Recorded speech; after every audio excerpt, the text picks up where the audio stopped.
The captain is down. Is there anyone on board with fighter jet experience? The intercom cracked as the 747 dropped hard over the Atlantic. Coffee splashed. Prayers rose. A man in 41B lifted his head. Shaggy hair, thrift store jacket, hands that looked tired but sure. He stood when others froze. Across the aisle, Grant Blackwell, a billionaire with a private wing named after him at Logan, stared at the stranger's keychain. A tiny silver locket swung once, catching the cabin light. On the back, 2 letters were etched in old script EB. Blackwell knew those letters. His mother's initials.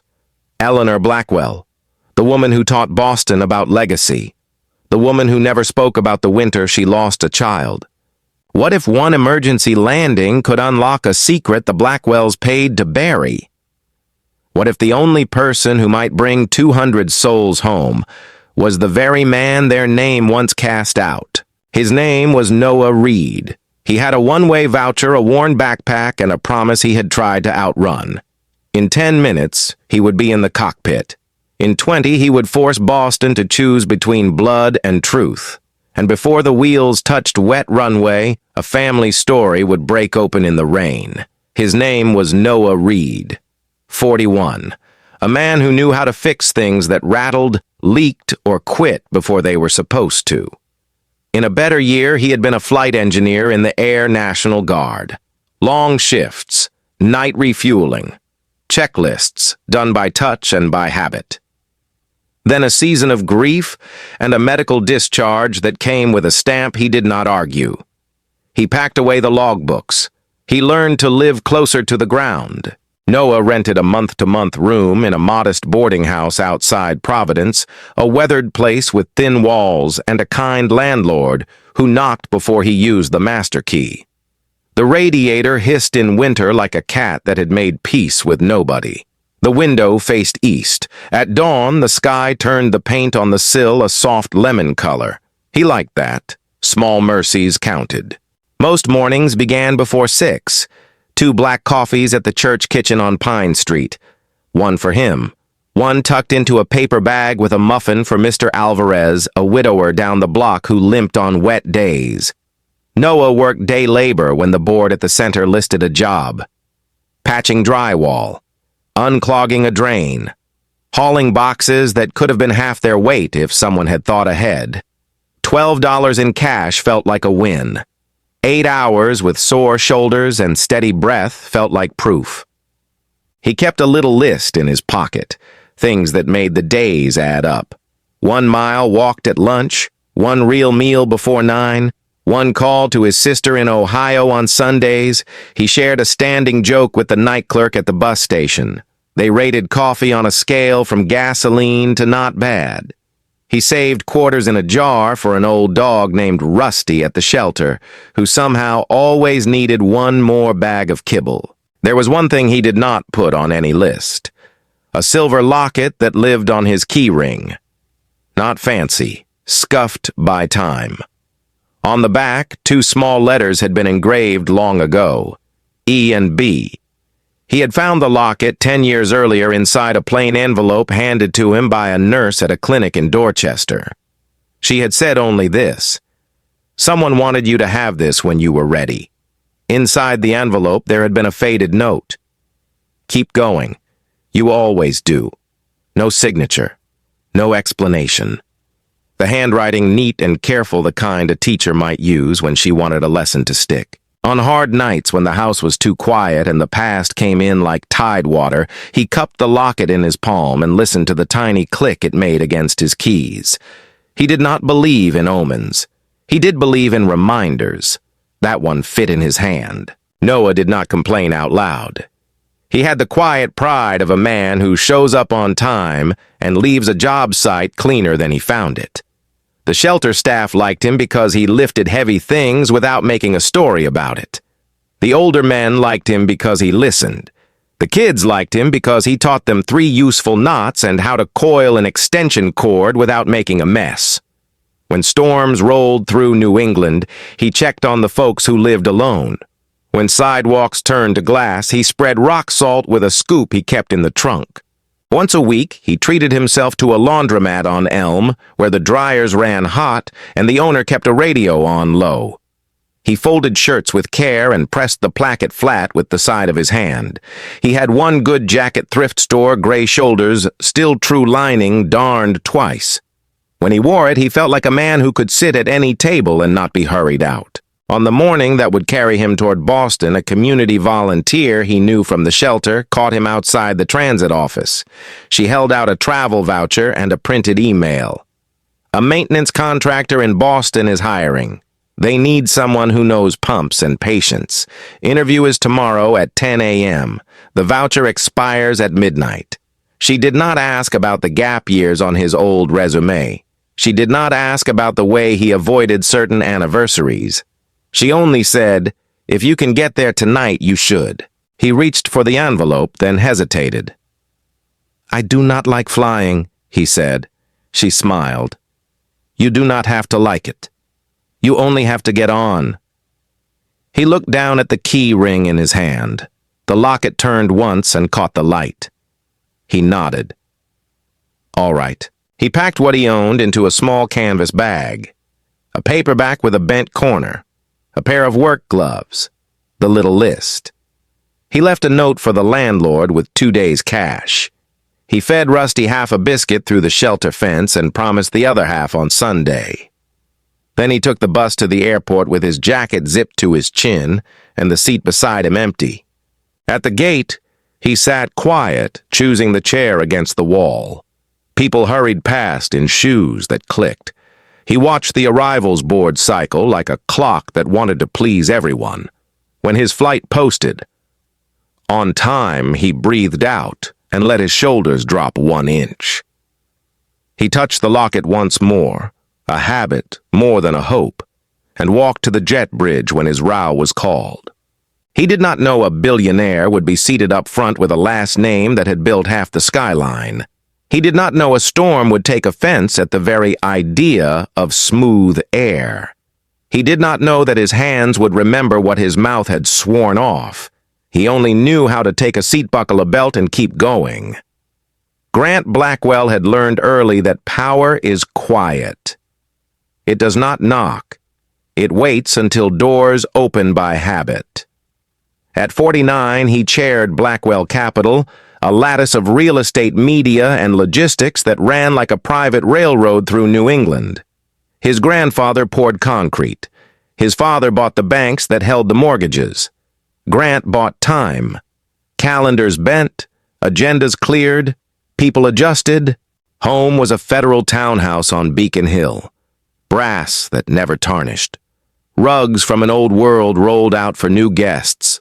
A study paneled in walnut where a portrait of Eleanor Blackwell watched like a second conscience. She was his mother, philanthropist, board chair, keeper of the family myth. She taught him how to sign checks that named buildings after causes.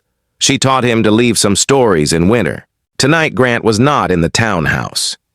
He was in first-class seat 2A on a transatlantic flight punching west through weather that did not care who he was. A linen napkin lay across his knees, squared to the inch. A glass sat within reach, water beating the crystal. The cabin was a hush of soft light and soft voices. He liked aircraft because everything worked when people followed the list. He was working. The Wi-Fi flickered. His inbox did not. An associate messaged from Boston about the Riverside Block 6 old brick buildings along the river. One of them a community shelter where the city's tired and stubborn found a bed and a bowl of soup. Blackwell Capital held the note. The plan was to clear the block and raise a mixed-use project with a terrace that would sell sunset views back to the city. Closing documents are ready, the associate typed. Press wants a quote about revitalization. We suggest you say safety, dignity, and long-term investment. Grant considered the words. They were clean. They were true enough to pass inspection. He replied with a single line, add jobs for the neighborhood, then send to PR. He set the phone face down, a habit. Control begins with the angle of a screen.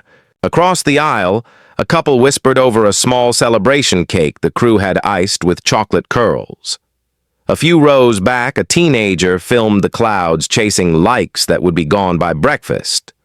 Farther back, Coach hummed the harder music of travel-crying children, a snore that rose and fell, the quiet rustle of people trying to sleep in a space designed to keep them awake. A flight attendant approached with a practiced smile. "Mr. Blackwell, may I refresh your drink?" "Please," he said, and then almost as an afterthought, "What is the turbulence profile tonight? Bumpy for a bit, then better." She lowered her voice. "The captain is very competent." Competent. A word Grant loved. He relaxed a degree. He liked pilots the way he liked surgeons and litigators, trained, verified, predictable. His phone vibrated again. Ava, his chief of staff, now a message about his mother's foundation gala. "Your remarks for Saturday.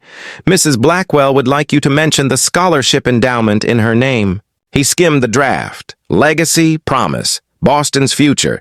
He could deliver it in his sleep. He almost did. He typed approved. He did not see the first hard drop coming. The 747 fell through a pocket of rough air with enough force to lift glasses and hearts. Silverware rang like a small alarm. Someone gasped. The fasten seatbelt sign chimed. Grant's hand went to the armrest, not to grip, but to mark the boundary between order and the threat of its collapse. The intercom cracked words thinned by static and urgency. "Ladies and gentlemen, if anyone on board has military or fighter jet experience, please identify yourself at once." Conversation stopped. Prayer started quiet and practical. A man in coach row 41B lifted his head. Grant noticed him without meaning to. Shaggy hair, beard gone to salt, jacket a size too big, the color of rain. The man waited one breath too long. Then the aircraft dropped again, masks shivering in their housings, and the man unbuckled and stood. Grant watched with the distance of a judge. Not him, he thought first, a reflex too fast for charity. A man in a suit 2 rows ahead of him half stood and announced with the confidence people buy I've flown Gulf Streams. "I can help." A flight attendant moved, composed but firm. "Sir, we need military time." Grant's attention pulled back to the man from coach. The stranger moved up the aisle, steady knees, a calm that did not match his clothes. As he passed the first-class galley, something flashed at his hand. A small silver locket worn smooth by years hung from his key ring. It swung once and the cabin light turned and showed an engraving no one else would have noticed. 2 letters. EB. The script was old. Family old. Grant's scalp prickled. The initials were his mother's. Eleanor Blackwell. The same tiny flourish at the tail of the B. The same jeweler, probably. The same winter he had been warned never to discuss. A memory he had filed under "Do Not Open" nudged the drawer. A closed adoption. A rumor that his mother had helped a girl. A quiet check to an attorney whose name no one said out loud. The locket had not been in the family safe since Grant was a boy. He had asked. He had been told it was a keepsake lost to time. He had learned not to pry. The aircraft jolted again. The stranger didn't flinch. He spoke to the lead flight attendant. His voice did not carry, but his posture did. The kind of posture that says, "Do this, then this." They led him forward. The reinforced door closed behind him with a sound that settled the cabin and unsettled Grant. He reached for his phone, then stopped. Who would he text his mother? At 38,000 feet, his council draft language in case tonight becomes a headline. He left the phone face down. Outside, thunder walked across the skin of the plane. Inside, Grant felt an old lesson tug at a new edge. Power is quiet, but sometimes truth is too. He looked down the long aisle toward coach. Seat 41B was empty now. A paperback lay face down, page corner bent. On the stranger's keys, the locket had spun once and stilled as if a clock had found another clock, and both had decided to wait. The intercom came again, steadier this time. "We have assistance in the cockpit. Please remain seated." A breath released around the cabin in a single human chord. Grant did not exhale with them. He stared at the dark door. He pictured the locket. He heard his mother's voice, careful, composed. Some winters we do not speak of. He heard his own answer learned at her knee. We keep the family line clean. 30 minutes from now, the storm would force a choice. Dignity or secrecy, paper or blood. And a man with a stranger's face might hold the key between them. They were on the ground before anyone believed it. Rain on the windows, brakes, a long sigh. The intercom thanked everyone for their patience. Applause started in the back and rolled forward like weather breaking over roofs. The door opened. Night air flooded in. Gate agents waited with practiced smiles that trembled at the edges. Paramedics hustled past with a stretcher for the captain. The young first officer Ward stood in the galley, face pale, eyes bright. He caught Noah's sleeve. "Stay," he said softly. 2 minutes, then we walk you out. Noah nodded. He wanted to disappear. He wanted a quiet chair and coffee that tasted like something other than relief. First class emptied first. Grant Blackwell stepped into the aisle and didn't move. He had questions that did not fit on a phone. "Excuse me," a flight attendant said. "We need a clear path." Grant didn't hear. He was watching Noah's hands, the keys, the small silver locket. It swung once and settled against the man's palm. "That locket?" Grant said, voice low. "Where did you get it?" Noah glanced down. "It was given to me." "By whom?" "A nurse. Years ago." Grant's jaw tightened. "That is not an answer." Ward stepped between them.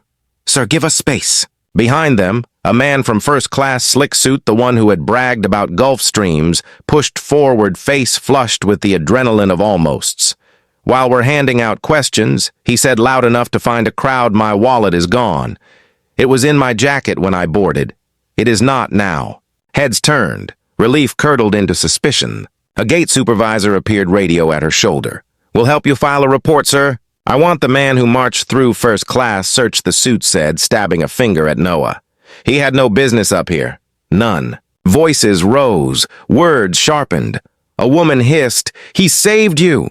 The man flinched, then doubled down, or staged something. People like that love a spectacle. Noah didn't move.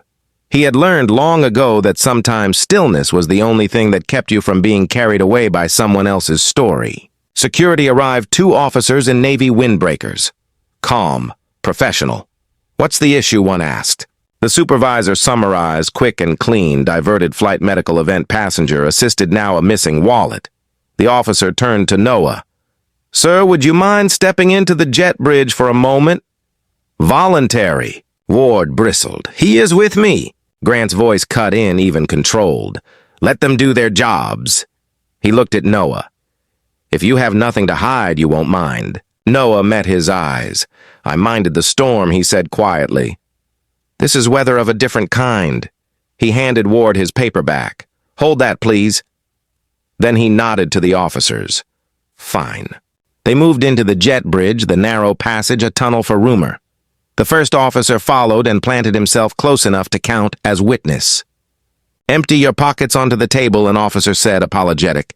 Again, voluntary. Noah set down what he had. Keys, the locket, a crumpled bus receipt, 3 quarters, a pocket knife with a blunt tip. He shrugged off his thrift store jacket and turned the lining inside out, slow and deliberate, so no one could later say they had not seen. "Bag?" the officer asked. "Under my seat," Noah said. Ward handed it over. The officer opened it. Work gloves, a paperback with a bent page, a pair of socks. Nothing that gleamed. Out at the door, the suit kept talking. He went forward when the lights were out. "That's when these things happen. I've flown enough to know." "You've flown enough to be afraid," someone muttered. Grant stepped into the jet bridge, ignoring the supervisor's hand. He went not to the bag, but to the keys. He lifted the locket with 2 fingers the way a man picks up a memory he doesn't trust. "Careful," Noah said, a warning that was not a threat. Grant turned the silver over. The engraving caught the fluorescent light. 2 letters. E.B., the same old script, the same jeweler's hand. He felt the past step into the room. "That locket," he said louder now, the words ringing against aluminum walls, "belongs to my mother." The jet bridge went quiet. The officers looked at each other. Ward froze. Noah held still, as if motion would make the sentence climb higher. Grant continued, voice composed, edges cold. "Her initials. Her locket. Lost from our house decades ago. Explain how it's on your keys." Noah's mouth opened, then closed. He reached out his palm. The gesture was simple. "May I hold it?" Grant hesitated, then dropped the locket into Noah's hand as if he were dropping a gavel. Noah closed his fingers around the metal. He spoke slowly, careful with each syllable. 10 years ago, a nurse in Dorchester gave me an envelope. No return address, no instructions beyond this, "when you are ready." Inside was this locket and a note. "Keep going. You always do." I was told it came from a woman who could not sign her name. Grant's face didn't change. His eyes did. Convenient. Ward's composure snapped. "He just helped fly you through a thunderstorm," he said, "heat in the quiet. Convenience is not his currency." The suit from first class appeared in the doorway, still loud. "This is stalling. Check the jacket seams. Thieves love seams." "Sir," one officer said, "patience thinning, we're handling it." The supervisor's radio cracked. "We found the wallet. Seat pocket 2D. The gentleman must have." "Thank you," the officer said, relief threaded with annoyance. "That resolves the complaint." It did not resolve the room. Grant didn't apologize. He did not look at the suit. He kept his gaze on the locket in Noah's hand, as if it were a mirror with a slow image forming. He took a breath that sounded like a decision. "I want one more answer," he said. "Where did that note come from?" Noah held his palm open. The locket lay there, old silver against work-rough skin. "From someone who knew those initials," he said. "From someone who knew they would mean something when a storm finally forced the truth to land." Grant flinched at the word truth, a man taught to keep lines clean. He looked at the officers. "We're done here," he said, authority sliding back into place like a blade. He turned to leave, then stopped at the mouth of the jet bridge, speaking not to Noah, not to Ward, but to the air that still smelled like rain and jet fuel. "My mother is waiting at Logan," he said. "I will ask her what she lost, and I will ask her why." He stepped into the terminal lights. The crowd parted. The word he did not say hung where he'd been. Stolen or returned. Noah closed his fist around the locket. He felt the metal warm the way silver remembers the hand. Behind him, Ward asked, quiet, almost a prayer, "Do you want me to come with you?" Noah looked at the door Grant had taken. "Yes," he said, "because I think tonight isn't done." The rain hit the glass harder, as if the storm had heard. They met in a small conference room off the arrivals hall. Carpet that tried to hush bad news, a window fogged by rain, a pot of coffee going stale on a side table. Ward stood by the door, Grant at the head of the table, Noah across from him, hands open on the laminate. Between them lay the locket, a coin of old silver holding its breath. The door opened once more. A woman stepped in, trim coat, gray hair, brushed back pearl studs that belonged to a different century. Eleanor Blackwell. She glanced at her son, then at Noah, then down at the locket as if she had heard a sound no one else could hear. "Close the door," she said softly. No one spoke. The rain tapped the glass in a slow, relentless cadence. Eleanor reached the table and did not sit. She touched the locket with 2 fingers, not yet ready to lift it. "Where did this come from?" Noah's voice was steady, though his throat felt tight. 10 years ago, a clinic in Dorchester. A nurse handed me an envelope. Inside was this, and a note, 3 words. Eleanor's jaw moved once, as if working around a stone. "Say them. Keep going, you always do." Eleanor closed her eyes. When she opened them, they were wet, but the old discipline held. "I wrote those words," she said. "I wrote them the winter I did something I have not forgiven myself for." Grant's shoulders squared. "Mother, think. We do not have facts." "We have a lifetime," she answered, and lifted the locket into her palm. She turned it under the weak ceiling light. The engraving flashed. EB. She pressed the tiny clasp. It stuck as it always had. She smiled a private broken smile and eased it open with her nail. Inside the lid, hardly visible, a second mark hid against the hinge, a shallow nick in the shape of a crescent. "When I was 19, she said, voice, even I dropped this on a stone step in December. It cut there. I kept the flaw. I told myself it made the piece honest." She held the locket out. The nick was there. The room leaned toward it without moving. Grant forced the air back into the space. "It proves only that this is your locket, mother. Not that this man has any claim to us." Eleanor looked at Noah. "Tell me your birth month." "June," he said. "Providence. Or so I was told." The paperwork was thin. Eleanor swallowed. "You were not supposed to be a secret. I was bright, stubborn, in love with a man who maintained the hospital boilers and read poetry on his lunch break." She did not look at Grant. "My father called it a mistake. He called a lawyer. He called winter to bury what summer had dared." She gripped the back of a chair. "They took me away to an aunt's house. I wore a ring to keep neighbors from asking. In the delivery room, I asked the nurse for 5 minutes. I held a child with a dimple that appeared only when he sighed. I tucked this locket into his blanket because it was the only thing I owned that felt like a promise." Her voice thinned. "The attorney took it out. He said valuable items complicated clean paperwork. Later I discovered it was gone. He said it had been lost. He said loss was part of the price of privacy." She looked at Noah again. "I kept writing notes I could never send. I wrote the same 3 words. Keep going. You always do." Silence gathered, then spread like warmth from a radiator finally waking up. Grant inhaled, and the man, the father. "Died young," she said. "A job site, a fall. I sent flowers under a different name and hated my courage for failing him twice." Noah sat very still. The world had become too sharp and too soft at the same time. "I grew up in 3 houses and a state system that changed faces every season," he said. "I learned the trick of traveling light.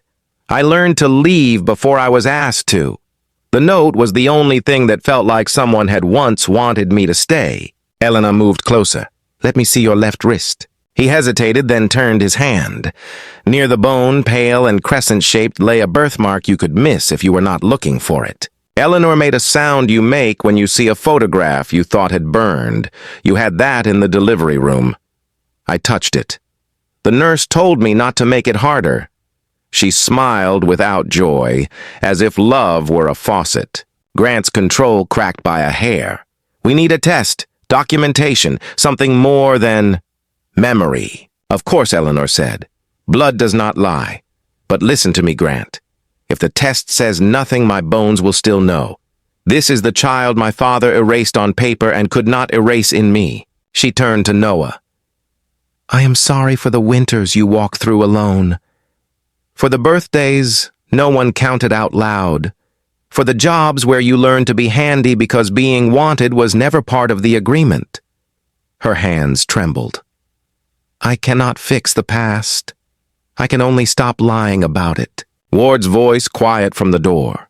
"He brought your plane down tonight." He kept us steady when the sky did not. Eleanor nodded without taking her eyes off Noah. "Of course he did," she said.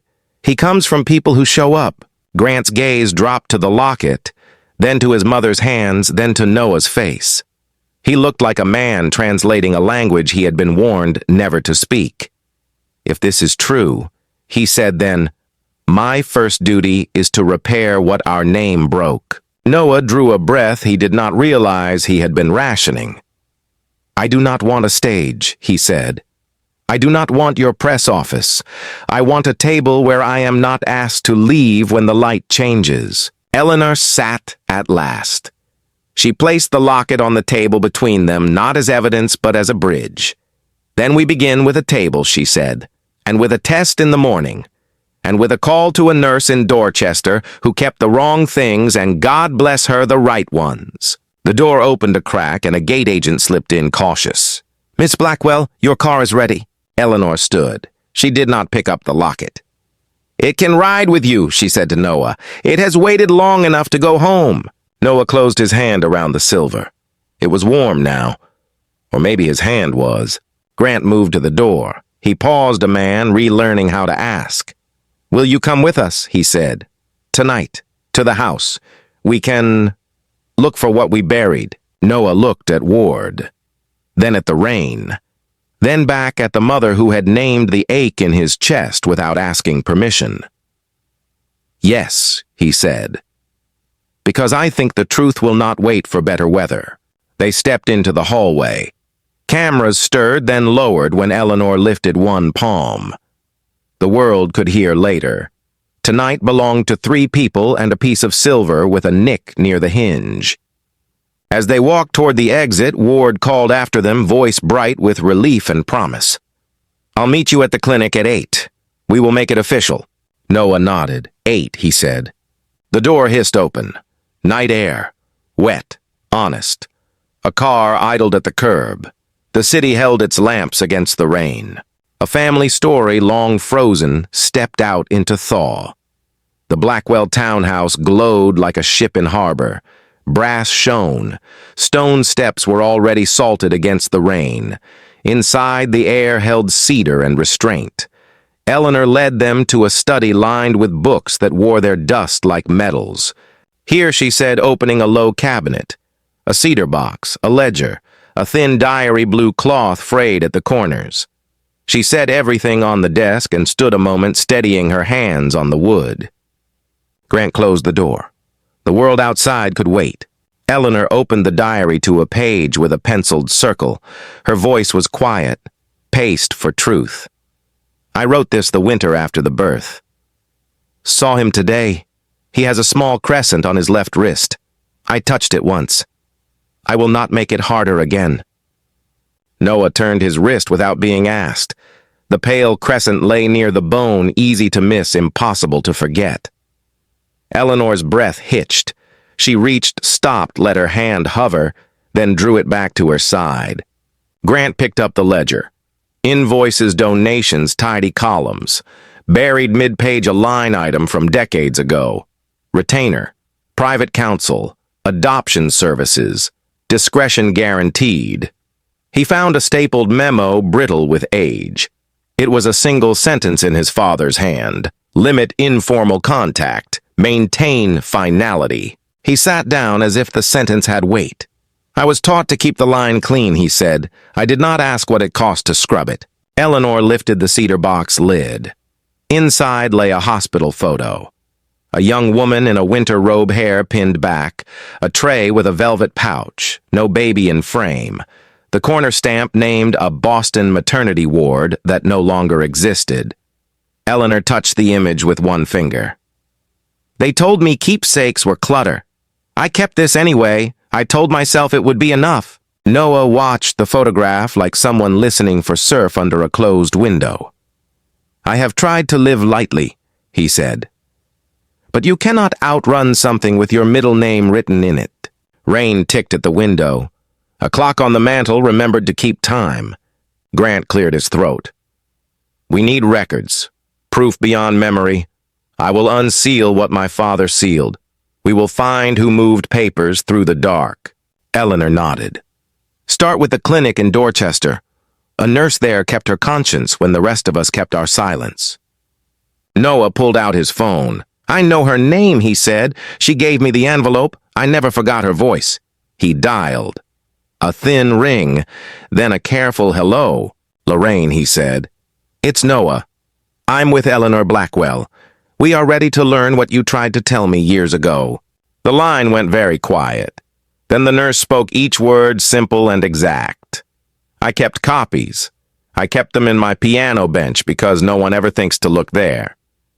Paper rustled. Intake slip. Infant male. Bracelet code EL. Personal effect noted. "Silver locket removed by attorney for safekeeping." Note added later. "Return to family." Eleanor closed her eyes. "He told me it was lost." "I know," Lorraine said. "I mailed it to the address he would not confirm. It came back. I waited."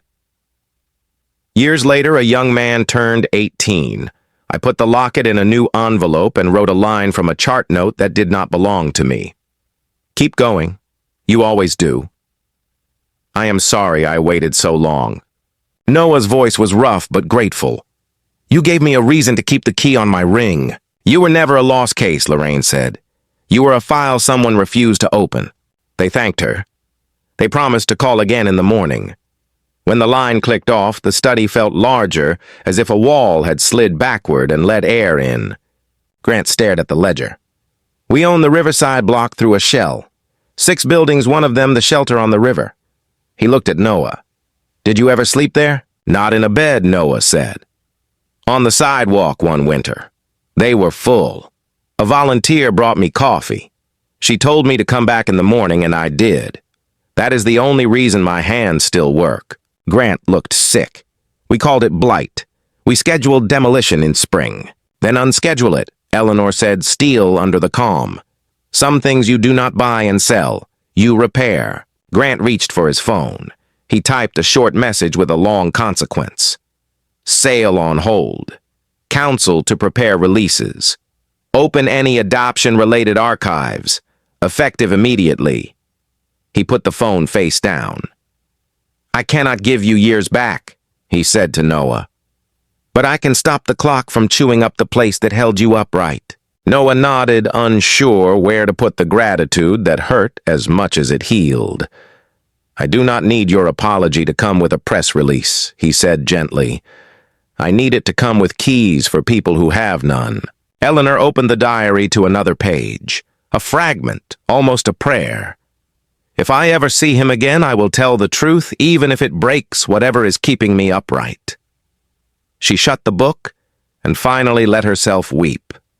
Not the loud kind, the kind held for years under good manners. Noah stepped closer.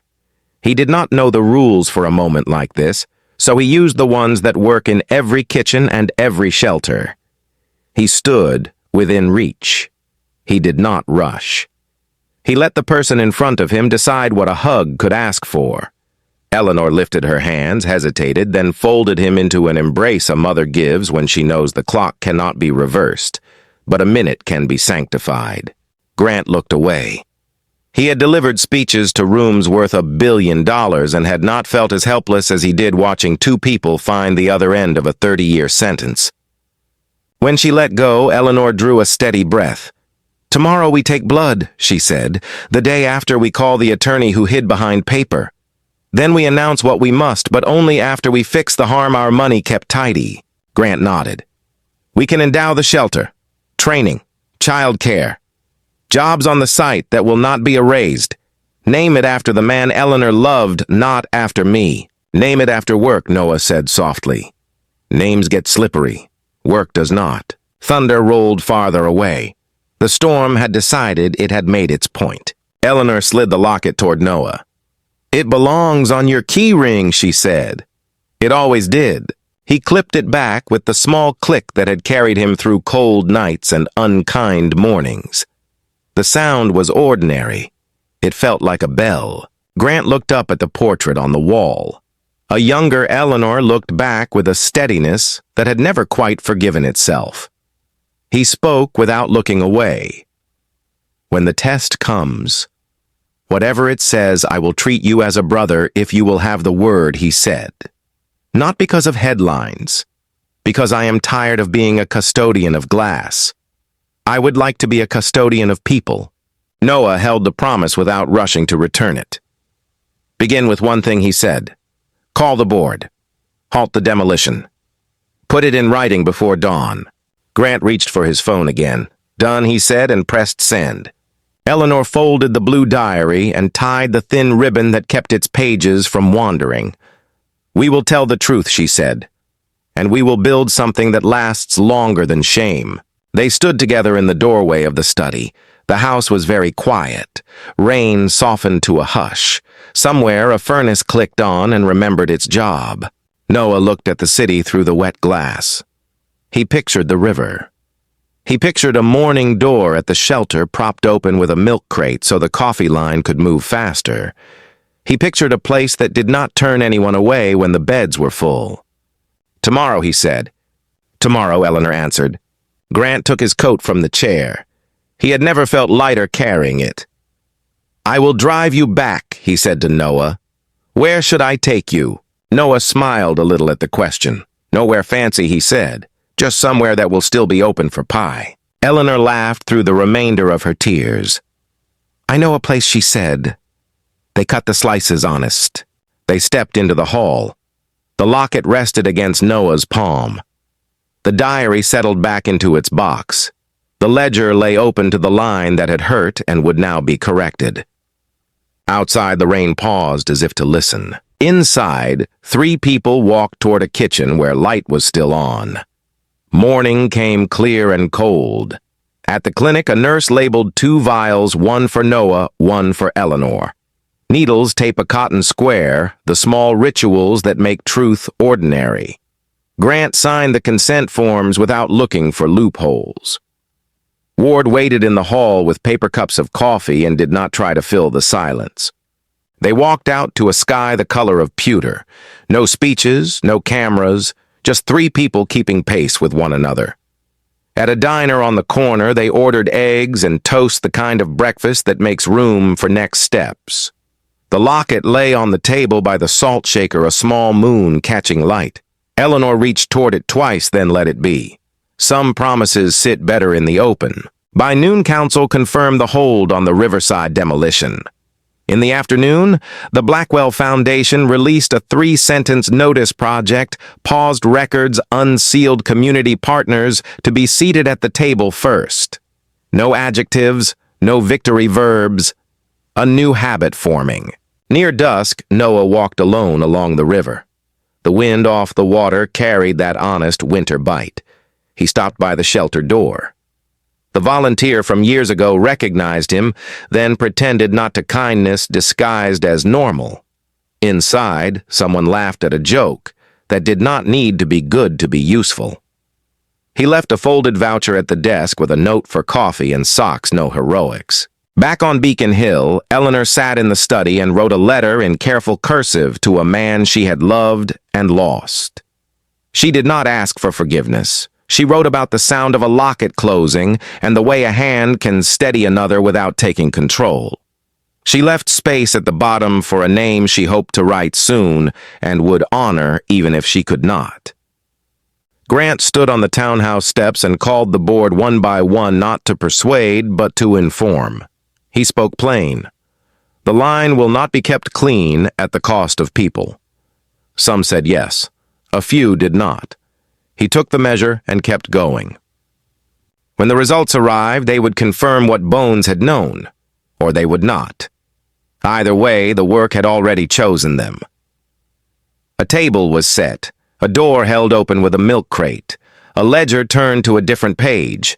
If it were your story, would you keep the name that carried you through hard winters, or take the name that once left you outside and now asks you in?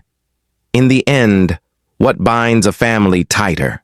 The blood in a file, or the people who show up when the weather turns?